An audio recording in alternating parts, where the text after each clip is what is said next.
Hello, precious souls. I'm very grateful to be here again.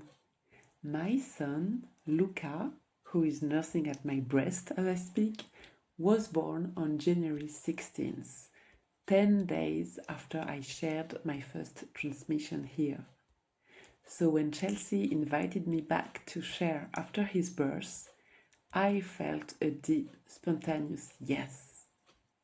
This time, I'm here to speak about embodiment, about what happens when an intention moves beyond frequency and becomes lived reality, about how that intention was lived in real time, how it moved through flesh, how it breathed through my nervous system, how what I trusted descended all the way into matter, and how it revealed itself beyond anything I could have imagined. Before Luca was born, I shared with you the state I was in: peace, trust, surrender. What I'm offering now is its incarnation. What I'm sharing now comes from coherence, from a lived continuity between what was trusted and what was embodied, inside the body, inside intensity, inside the unknown.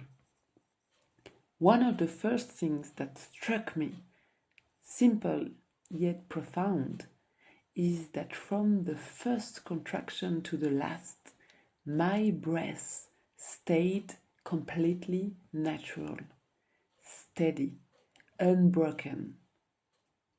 Breath fragments when the body resists, when intensity is interpreted as danger. Here, the body stayed open. What emerged instead was sound. From beginning to end, each contraction was accompanied by vocalization, a raw sound, rough, wild, almost animal.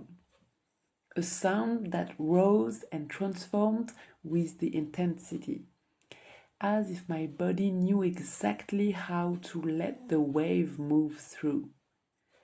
Breath remained soft. Sound carried the power. As I shared the first time, the intensity was expected.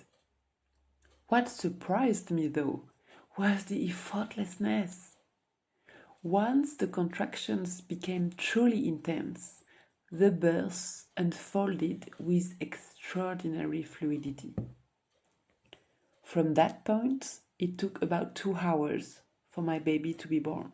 From the moment labor entered that phase, clarity settled in my body. There was presence.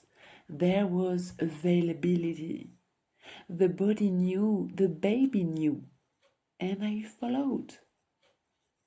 This birth unfolded as a dance of 4. My body, my partner, my baby, and the divine moving through all of us. And yet, in the visible, the tangible realm, that dance took form through 2 bodies, a sacred dance between my body and my partner's.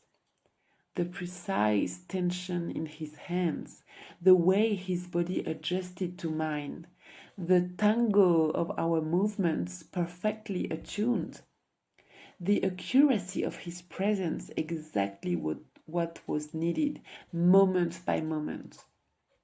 In his gaze I found trust, in his words I heard certainty, and the celebration of my power.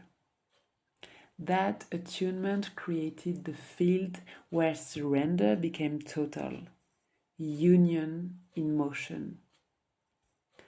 Another striking aspect was the hormonal state that carried me.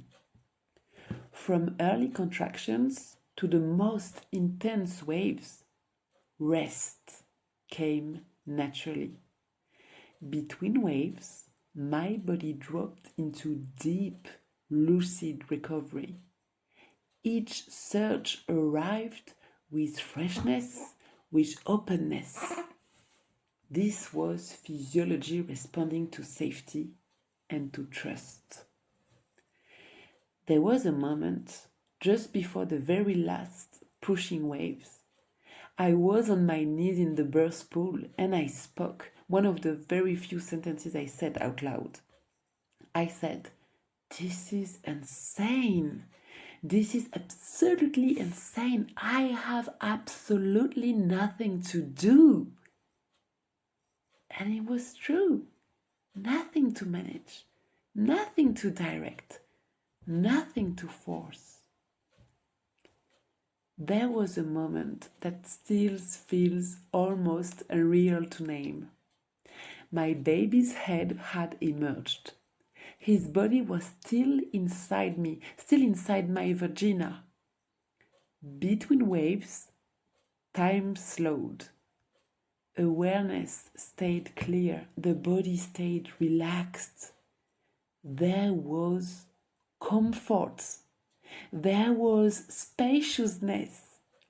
I remember thinking with awe, this expands every belief about what is possible. When fear is absent, the body opens far beyond mental expectations. Hormonal intelligence creates elasticity and space that arise through allowance. This is biology, and it is sacred. I want to name something else explicitly. This birth was orgasmic, a complete opening, a surrender to the divine penetrating my entire body, a continuous wave of receptivity and pleasure. Pleasure as union, union with my body, union with my partner, union with my baby, union with the divine. And meeting my baby was the natural culmination of that opening. That is why the word fits.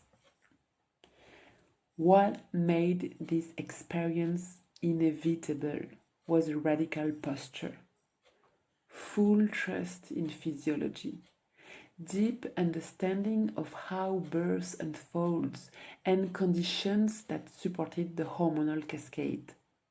Darkness, warmth, silence, intimacy, and a partner holding the field through attunement. For me, that was safety. I came through this portal in awe of the intelligence of the body, the power of union, and the precision of the divine. I want to close with this. This transmission is an act of love and faith for every woman who feels the call to walk through this passage. This portal belongs to us. It is one of the rare initiations where life, death, surrender, and creation meet in the body as a gift. This is possible. This is available. And it is profoundly sacred.